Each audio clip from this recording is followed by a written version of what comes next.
स्वागत है, अभिनंदन है आप सभी का मेरे YouTube चैनल पर।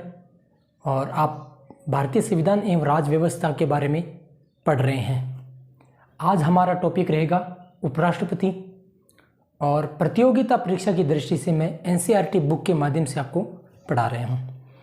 साथियों, उपराष्ट्रपति के बारे में बातचीत करने से पहले हम यहाँ पढ़ेंगे कि क्या उपराष्ट्रपति पद का उल्लेख भारतीय संविधान के अंतर्गत है या नहीं है। क्या भारतीय संविधान में इस पद का प्रावधान किया गया है? अगर इस पद का प्रावधान किया गया है तो यह पद हमने कहाँ से ग्रहण किया? हमने भारतीय संविधान के स्रोतों के बारे में चर्चा की थी, अध्ययन किया था। उस समय हमने पढ़ा था कि उपराष्ट्रपति का जो पद है वो हमने संयुक्त राज्य अमेरिका से ग्रहण किया है। संयुक्त राज्य अमेरिका से हमने उपराष्ट्रपति पद का प्रावधान लिया है। अब हम बातचीत करेंगे क्या उपराष्ट्रपति पद का प्रावधान भारतीय संविधान के किसी अनुच्छेद में है या नहीं है। साथियों, भारतीय संविधान के अनुच्छेद 63 में जब हम अध्ययन करते हैं तो उसमें लिखा गया है भारत में एक उपराष्ट्रपति होगा। भारत में एक उपराष्ट्रपति होगा और इस चीज़ का जो उल्लेख है वो भारतीय संविधान के अनुच्छेद 63 में दिया गया है। अब हम बातचीत करेंगे कि उपराष्ट्रपति कौन बनता है, कैसे बनता है, क्या इनकी योग्यता है, क्या इनका कार्यकाल है। पूरी की पूरी जानकारी हम इसी क्लास में लेंगे। सबसे पहले हम बातचीत करेंगे कि क्या भारतीय संविधान के किसी अनुच्छेद में इस चीज़ का प्रावधान किया गया है कि भारत में एक उपराष्ट्रपति होगा। सबसे पहले हम यहाँ प्रावधान के बारे में चर्चा करेंगे कि हाँ है, और वो अनुच्छेद है 63। मैं यह लिख लेता हूँ कि अनुच्छेद 63 में पद का प्रावधान किया गया है। अगर पद का प्रावधान भारतीय संविधान के अनुच्छेद 63 में किया गया है तो ये पद हमने कहाँ से ग्रहण किया है? जब हम भारतीय संविधान के स्रोतों के बारे में चर्चा की थी, अध्ययन किया था, उस समय हमने पढ़ा था कि संयुक्त राज्य अमेरिका से इस पद का हमने प्रावधान लिया है। अब हम पढ़ेंगे कि संयुक्त राज्य अमेरिका से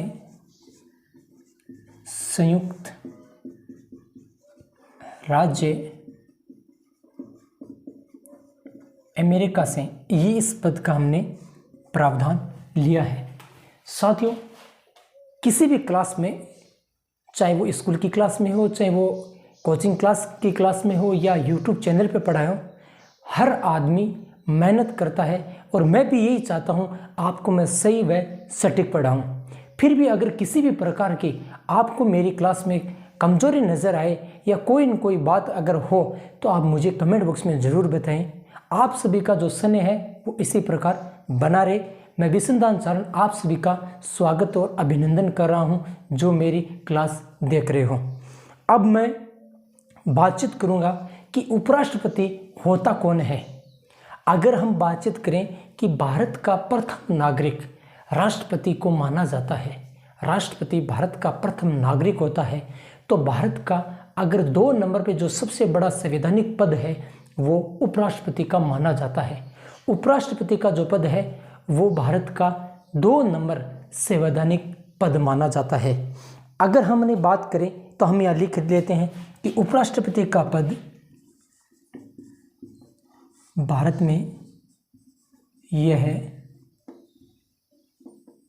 दूसरा सबसे महत्वपूर्ण पद है। दूसरा सबसे महत्वपूर्ण पद है। हमने पढ़ लिया कि भारतीय संविधान के अनुच्छेद 63 में इसका अध्ययन जानकारी मिलती है और संयुक्त राज्य अमेरिका से हमने ये पद लिया है। भारत का ये दूसरा सबसे महत्वपूर्ण पद है। अब हम पढ़ेंगे अनुच्छेद 64 के बारे में। हमने पहले अनुच्छेद 63 के बारे में पढ़ लिया और अनुच्छेद 63 के बारे में हमने पढ़ लिया कि भारत में एक राष्ट्रपति उपराष्ट्रपति होगा। साथियों, मैं ये जो क्लास है वो आपको एक एक अनुच्छेद 63, 64, 65, 66, 67, 68, 69, 70, 71 जो ये अनुच्छेद है, इस अनुच्छेद को लेकर पढ़ा रहा हूँ। एक एक अनुच्छेद, आपको अनुच्छेद भी याद हो और आपको ये क्लास में जो महत्वपूर्ण बातें भी बताई जा रही है वो भी आपको याद हो। इस प्रकार मैं समायोजन करके आपको पढ़ा रहा हूँ। हमने 63 के बारे में पढ़ लिया कि 63 में लिखा गया है भारत में एक उपराष्ट्रपति होगा। अब हम बातचीत करेंगे अनुच्छेद 64 के बारे में। अनुच्छेद 64 में क्या है? अगर मैं ये कहूँ अनुच्छेद 64 में क्या है तो मैं ऐसे कहूँगा कि भारत का जो उपराष्ट्रपति है वो राज्यसभा का पदेन सभापति होगा। क्या ये बात अनुच्छेद 64 में लिखी गई है? तो हाँ, ये बात अनुच्छेद 64 में लिखी गई है। क्या लिखी गई है? अनुच्छेद 64 में लिखा गया है कि भारत का उपराष्ट्रपति राज्यसभा का पदेन सभापति होगा। इसका मतलब यह है कि कोई भी उपराष्ट्रपति होगा वो राज्यसभा का पदेन सभापति होगा। क्या ये बात अनुच्छेद 64 के अलावा भी कहीं लिखी हुई है? तो हाँ साथियों, साथ साथ में हम अध्ययन कर रहे हैं अनुच्छेद 89 के बारे में। अनुच्छेद 89 में लिखा गया है कि भारत का उपराष्ट्रपति राज्यसभा का पदेन सभापति होगा। अब मैं अगर ये कहूँ कि अनुच्छेद 64 बोलूँ या यही की बात सेम टू सेम बात लिखी गई है अनुच्छेद 89 के बारे में। इन दोनों अनुच्छेद में क्या लिखा गया है? इन दोनों अनुच्छेद में एक बात लिखी गई है और वो बात लिखी गई है कि भारत का उपराष्ट्रपति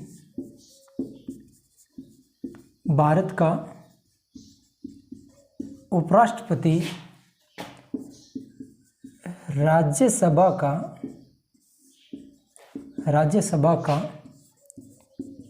पदेन सभापति होगा। उपराष्ट्रपति के पद पर जो बैठेगा वो राज्यसभा का सभापति होगा। ये बात कहाँ लिखी गई है? वो बात लिखी गई अनुच्छेद 64 और अनुच्छेद 89 के अंदर लिखी गई है।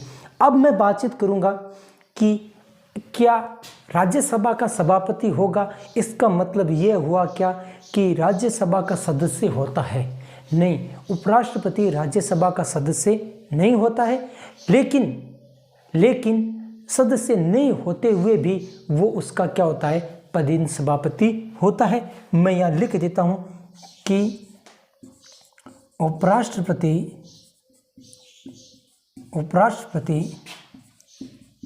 राज्यसभा का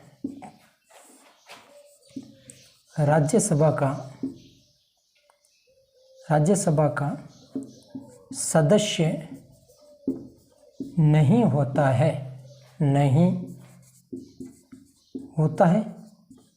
इसका मतलब हुआ कि ये राज्यसभा का जो सभापति होता है वो उस सदन का सदस्य नहीं होता है। अब हम बातचीत करेंगे कि सदस्य भी नहीं है फिर भी उसकी अध्यक्षता करता है। अब हम बातचीत करेंगे अनुच्छेद 89 के बारे में। अनुच्छेद 89 के बारे में भी ये लिखा गया है। 63 के बारे में अध्ययन कर लिया, 64 के बारे में अध्ययन कर लिया। अनुच्छेद 89 में भी ये लिखा गया है कि भारत का उपराष्ट्रपति राज्यसभा का पदेन सभापति होगा और उपराष्ट्रपति राज्यसभा का सदस्य नहीं होता है फिर भी उसकी अध्यक्षता करता है। अब हमारा अनुच्छेद है अनुच्छेद 65। कौन सा अनुच्छेद है? मैं यहाँ लिख देता हूँ अनुच्छेद 65। इसी क्लास में हम एक एक अनुच्छेद के बारे में चर्चा करेंगे और उपराष्ट्रपति के बारे में पूरी की पूरी चर्चा इसी क्लास में करेंगे। साथियों, चैनल को जरूर सब्सक्राइब कीजिए, लाइक कीजिए। आप सभी का जो स्नेह है उसको मैं प्रणाम करता हूं। अब हम बातचीत करेंगे अनुच्छेद 65 के बारे में। अनुच्छेद 65 के बारे में क्या लिखा गया है? अनुच्छेद 65 के बारे में लिखा गया है अगर राष्ट्रपति साहब की मृत्यु हो जाती है, राष्ट्रपति साहब त्यागपत्र दे देते हैं,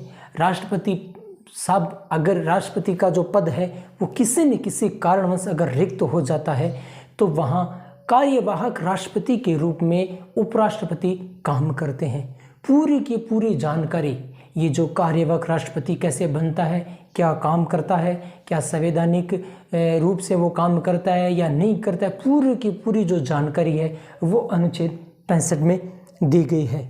अगर मैं यह लिखूं कि अनुच्छेद 65 में कार्यवाहक राष्ट्रपति के बारे में उल्लेख किया गया है तो हाँ, अनुच्छेद 65 में कार्यवाहक राष्ट्रपति के पद का उल्लेख है।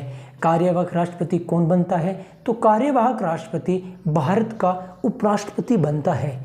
क्या भारत का उपराष्ट्रपति ही कार्यवाहक राष्ट्रपति बनता है या इसके अलावा भी कोई ऐसा पद है जो कार्यवाहक राष्ट्रपति बन सकता है? तो अगर भारत का उपराष्ट्रपति के पद अगर रिक्त होता है तो भारत का मुख्य न्यायाधीश इस पद को ग्रहण करता है। क्या ऐसा कभी भारतीय संविधान के इतिहास में हुआ है? तो हाँ साथियों, ऐसा भारतीय संविधान के इतिहास में हुआ है। अब हम बातचीत करेंगे यहाँ कि राष्ट्रपति की अनुपस्थिति में अगर राष्ट्रपति की मृत्यु हो जाती है या राष्ट्रपति त्यागपत्र दे देता है या राष्ट्रपति पद से हट जाता है तो वहाँ उपराष्ट्रपति कार्यवाहक राष्ट्रपति के रूप में कार्य करता है। पूरी की पूरी जानकारी भारतीय संविधान के अनुच्छेद कौन से में? 65 में है। अब हम बातचीत करेंगे यहाँ किसके बारे में? कार्यवाहक राष्ट्रपति के बारे में। अब हम बातचीत करेंगे यहाँ कार्यवाहक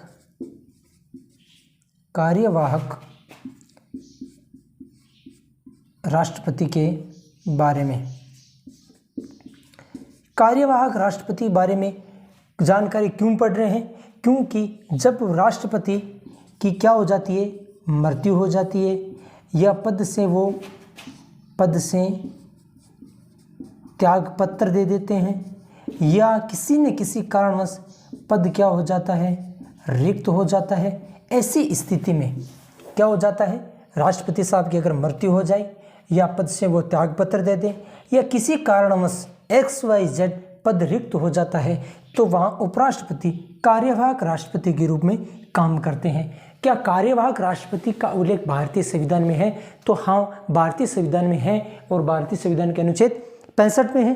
क्या ऐसा कभी हुआ है कि कार्यवाहक राष्ट्रपति की नौबत आई है? तो साथियों, भारतीय संवैधानिक इतिहास में ऐसा 3 बार हुआ है।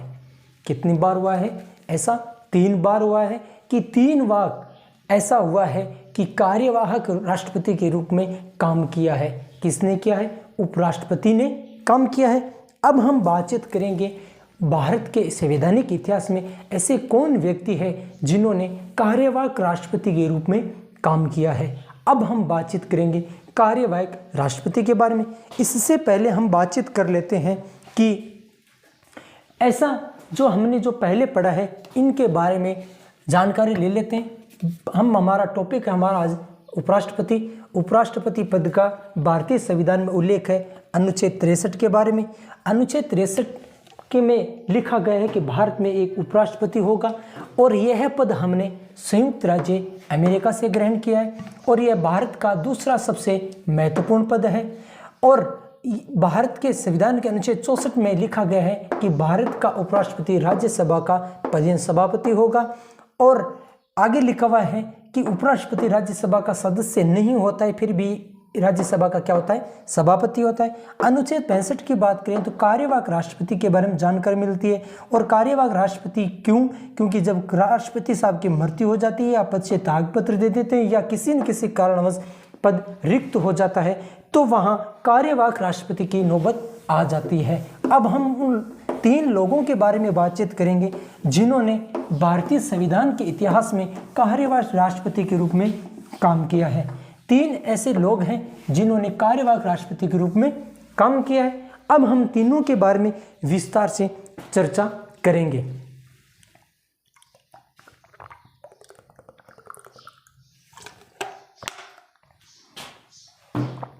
अब हम बातचीत करेंगे कार्यवाहक राष्ट्रपति के रूप में। भारत में 3 उपराष्ट्रपति ने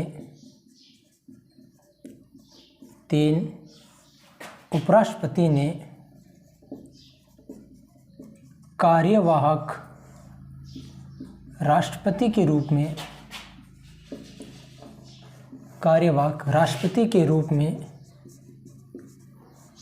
में काम किया है। क्या कार्यवाहक राष्ट्रपति का उल्लेख भारतीय संविधान में है? तो भारतीय संविधान के अनुच्छेद 65 में। अब हम तीनों के बारे में जानकारी कर लें। 1 नंबर पे नाम है वीवी गिरी साहब का। वीवी गिरी ने कार्यवाहक राष्ट्रपति के रूप में काम किया था। क्यों किया था? क्योंकि वीवी गिरी साहब ने जाकिर हुसैन साहब जो राष्ट्रपति थे, इनका निधन हो गया था। जाकिर हुसैन साहब का निधन होने के कारण वीवी गिरी ने कार्यवाहक राष्ट्रपति के रूप में काम किया था। वीवी गिरी के अलावा एक व्यक्ति है जिसका नाम है जस्टिस मोहम्मद हिदायतुल्लाह। जस्टिस मोहम्मद हिदायतुल्लाह ने भी काम किया था, और वो काम किया था कि जब वीवी गिरी साहब ने इस्तीफा दे दिया था, तब जस्टिस मोहम्मद हिदायतुल्लाह ने कार्यवाहक राष्ट्रपति के रूप में काम किया था। इसके अलावा नंबर 3 पे नाम है कि एक नाम है बीडी जती। बीडी जती साहब ने कार्यवाहक राष्ट्रपति के रूप में काम किया था। क्यों किया था? क्योंकि फखरुद्दीन अली अहमद साहब का निधन हो गया था, तो फखरू अली अहमद साहब के स्थान पर बीडी जती साहब ने इनके पद पर कार्यवाहक राष्ट्रपति के रूप में काम किया था। तीनों ने कार्यवाहक राष्ट्रपति के रूप में काम किया था। अब हम पढ़ेंगे एक ऐसा व्यक्ति है जिन्होंने भारत का मुख्य न्यायाधीश, भारत के राष्ट्रपति पद, भारत के उपराष्ट्रपति पद, अनेक पदों को सुशोभित किया है। इनके बारे में जानकारी करेंगे। सबसे पहले हम लिख लेते हैं यहाँ कार्यवाहक राष्ट्रपति के बारे में। कार्यवाहक राष्ट्रपति मैंने आपको कहा वीवी गिरी साहब, क्योंकि जाकिर हुसैन साहब का क्या हो गया था? निधन हो गया था। जाकिर हुसैन का क्या हो गया था? निधन हो गया था। ये राष्ट्रपति थे, इनका निधन हुआ, कार्यवाहक राष्ट्रपति के रूप में काम किया। अब हम बातचीत करेंगे इनके बारे में कि जस्टिस मोहम्मद हिदायतुल्लाह। जस्टिस मोहम्मद हिदायतुल्लाह ने काम किया था। कब काम किया था? जब जस्टिस मोहम्मद हिदायतुल्लाह ने काम किया था जब वीवी गिरी ने क्या दे दिया था? इस्तीफा दे दिया था। वीवी गिरी साहब ने क्या हुआ? इस्तीफा दे दिया था कार्यवाहक राष्ट्रपति के रूप में। बाद में ये उच्चतम न्यायालय के मुख्य न्यायाधीश थे जिन्होंने कार्यवाहक राष्ट्रपति के रूप में काम किया। नंबर 3 पे बात करें तो बीडी जती। बीडी जती साहब ने भी काम किया था। क्यों किया था? तो हमने बताया था कि फखरुद्दीन अली अहमद साहब का क्या हो गया था? निधन हो गया था, और निधन होने के कारण बीडी जती साहब ने कार्यवाहक राष्ट्रपति के रूप में काम किया था। अब हमने यहाँ पढ़ा है कार्यवाहक राष्ट्रपति के रूप में, जिसका उल्लेख भारतीय संविधान के अनुच्छेद 65 में है। और वीवी गिरी साहब पहले थे जिन्होंने जाकिर हुसैन साहब के निधन के कारण इन्होंने कार्यवाहक राष्ट्रपति के रूप में काम किया। जस्टिस मोहम्मद हिदायतुल्लाह जिन्होंने कार्यवाहक राष्ट्रपति के रूप में काम करे। वीवी गिरी ने इस्तीफा दे दिया था चुनाव लड़ने के कारण, इसलिए इन्होंने काम किया। और बीडी जती ने इनके काम किया क्योंकि फखरुद्दीन अली अहमद साहब क्या हो गए थे? इनका निधन हो गया था। अब हम पढ़ेंगे अनुच्छेद 62 के बारे में। अनुच्छेद 62 में लिखा गया है कि उपराष्ट्रपति अधिकतम 3 महीने तक कार्यवाहक राष्ट्रपति के रूप में काम करेगा। अगर हम बातचीत करें भारतीय संविधान के अनुच्छेद 62 के बारे में, कौन से अनुच्छेद 62 के बारे में, तो उसमें लिखा गया है कि कार्यवाहक राष्ट्रपति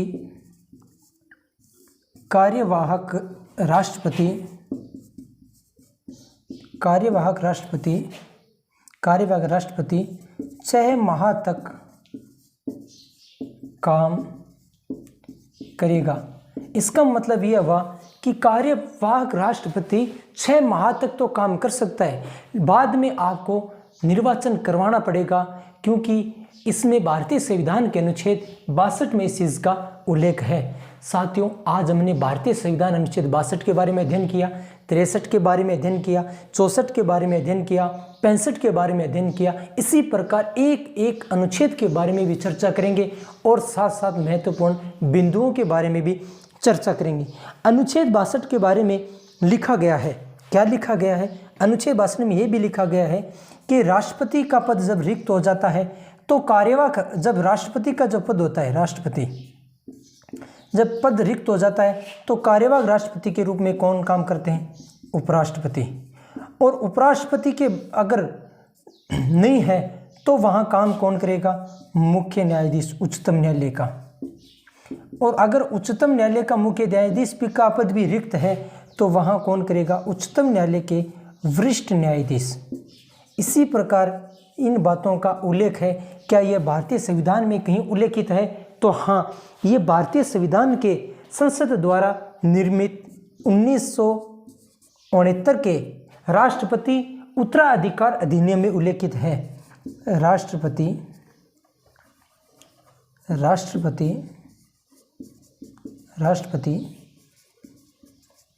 उत्तराधिकार अधिनियम। अब हम एक बार चर्चा कर लेते हैं। बात हमने की संविधान के अनुच्छेद 65 के बारे में, कार्यवाहक राष्ट्रपति के बारे में, और हमने पढ़ा 3 ये कार्यवाहक राष्ट्रपति थे।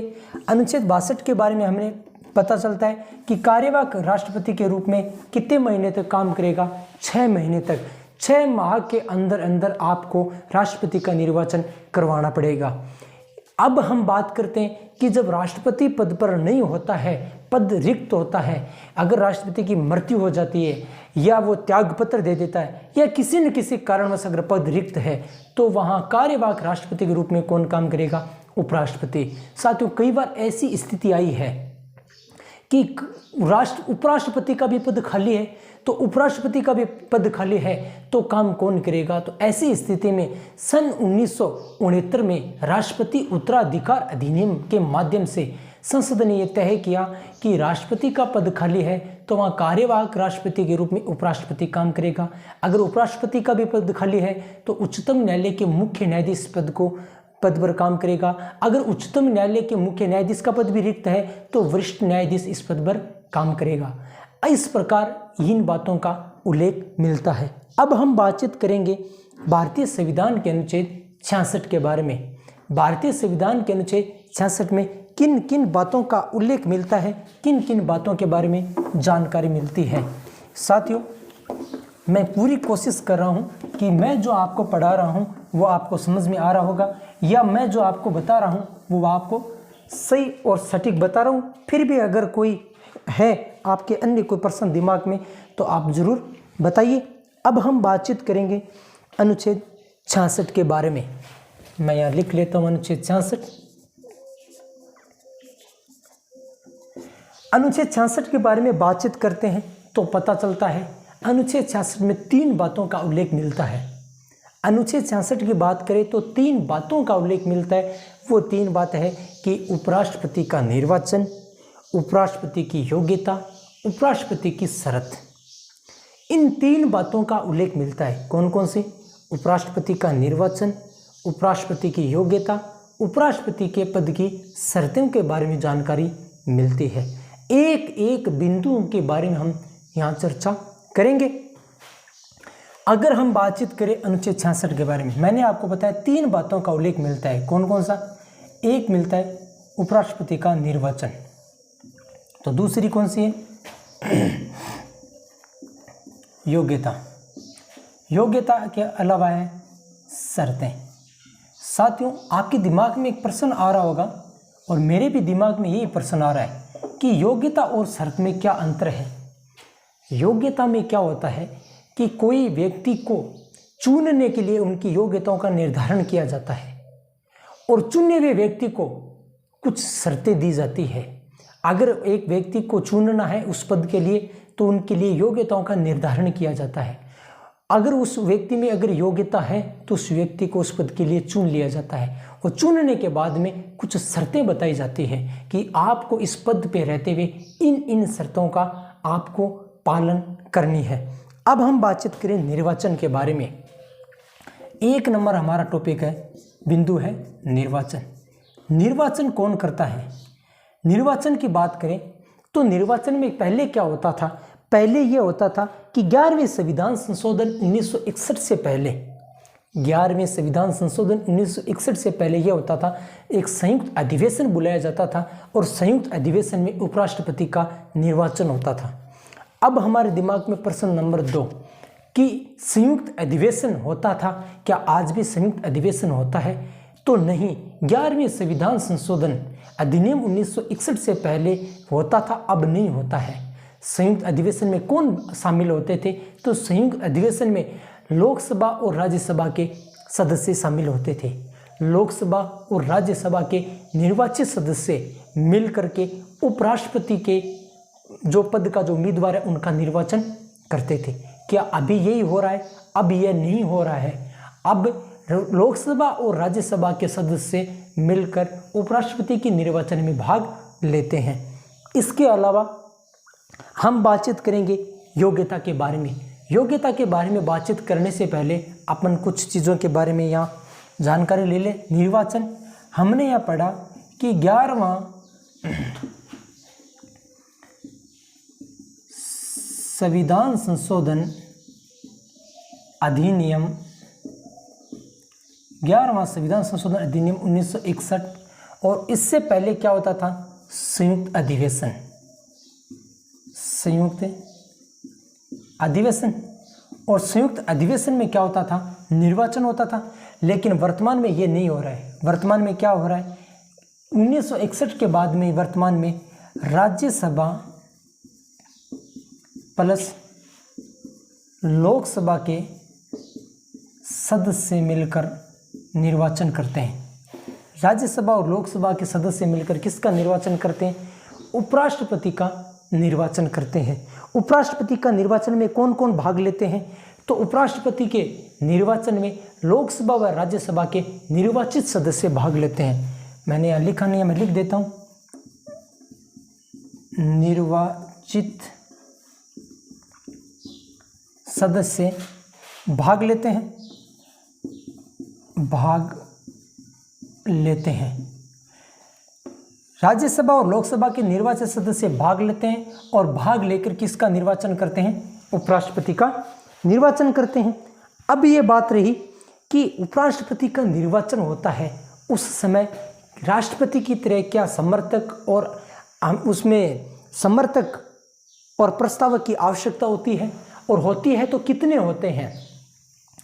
राष्ट्रपति के निर्वाचन में 50 समर्थक और 50 इसमें क्या होते हैं? प्रस्तावक होते हैं। लेकिन उपराष्ट्रपति के चुनाव में 20 तो प्रस्तावक होते हैं और 20 समर्थक होते हैं। ये प्रस्तावक और समर्थक कौन होते हैं? तो ये लोकसभा संसद के सदस्य होते हैं। अब अगर बात करें तो मैं यहाँ लिख देता हूँ कि उपराष्ट्रपति के चुनाव में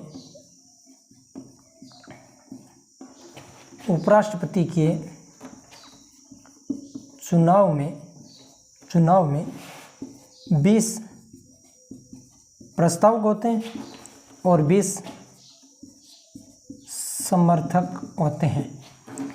20 प्रस्तावक होते हैं और 20 समर्थक होते हैं। इसके अलावा क्या कोई जमानत राशि भी इसमें शामिल की गई है? तो हाँ साथियों, जमानत राशि की बात करें तो उपराष्ट्रपति के चुनाव में 15,000 रुपये जमानत राशि के रूप में निर्धारण की गई है। 15,000 रुपये आप चेक के माध्यम से, डीडी के माध्यम से, केस के माध्यम से आप दे सकते हो। अगर हम बातचीत करें यहाँ जमानत राशि के बारे में, जमानत राशि के बारे में कितनी होती है? 15,000। और जमानत राशि के बारे में बातचीत करें, क्या जमानत राशि कब जब्त होती है? तो इसका उत्तर है कि संसद के कुल सदस्य संख्या का या वैध मतों का 1/6 भाग अगर उम्मीदवार प्राप्त नहीं करता है तो उसकी जमानत राशि जब्त कर ली जाती है। कितने भाग? 1/6 भाग। अगर वैध मतों का 1/6 भाग अगर वो प्राप्त नहीं करता है तो जमानत राशि जब्त कर ली दी जाती है। तो हमें यहाँ लिख देता हूँ कि वैध मतों का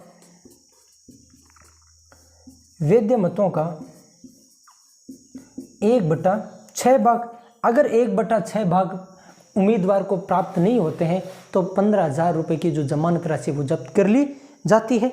अब हम एक बार मोटा मोटी रूप से इनको पढ़ देते हैं। हम बात करते हैं भारतीय संविधान के अनुच्छेद 66 के बारे में। इसमें 3 चीज़ का उल्लेख है, निर्वाचन, योग्यता और शर्तों के बारे में।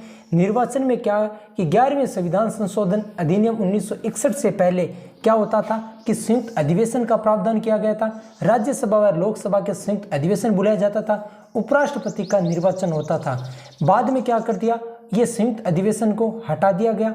अब क्या होता है, राज्यसभा व लोकसभा के निर्वाचित सदस्य भाग लेते हैं और उपराष्ट्रपति के चुनाव 50 प्रस्तावक 50 समर्थक होते हैं। जमानत राशि के रूप में 15,000 रुपये होती है और वैध मतों का जब 1/6 भाग अगर उम्मीदवार प्राप्त नहीं करता है तो जमानत राशि क्या हो जाती है, जब्त हो जाती है।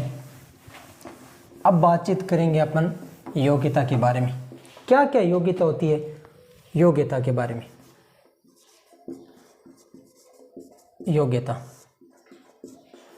योग्यता के बारे में बातचीत करें कि योग्यता क्या क्या होती है, तो हम बातचीत करें। पहली योग्यता तो एक फिक्स योग्यता है कि आदमी जो व्यक्ति होता है वो भारत का नागरिक होना चाहिए। भारत के नागरिक व्यक्ति को उपराष्ट्रपति के पद के मतलब उम्मीदवार की पहली योग्यता मानी जाती है। भारत का नागरिक होना चाहिए। उस व्यक्ति की आयु 35 वर्ष या 35 वर्ष से अधिक होनी चाहिए। इसके अलावा राज्यसभा के सदस्य बनने की योग्यता उसमें होनी चाहिए। इसके अलावा भारत सरकार या राज्य सरकार के लाभ के पद पर नहीं होना चाहिए। ये 4 प्रकार की योग्यता है। अपन यहाँ लिख लेते हैं। योग्यता नंबर 1 क्या होना चाहिए, भारत का नागरिक होना चाहिए। इसके अलावा भारत के नागरिक होना चाहिए। इसके अलावा उसकी आयु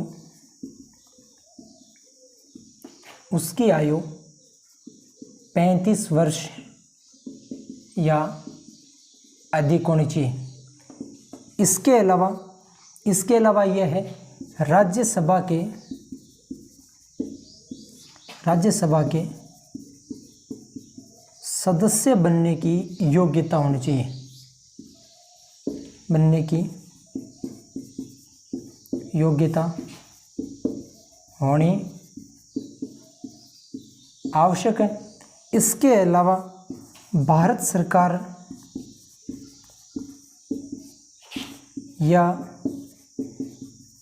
राज्य सरकार के लाभ के पद पर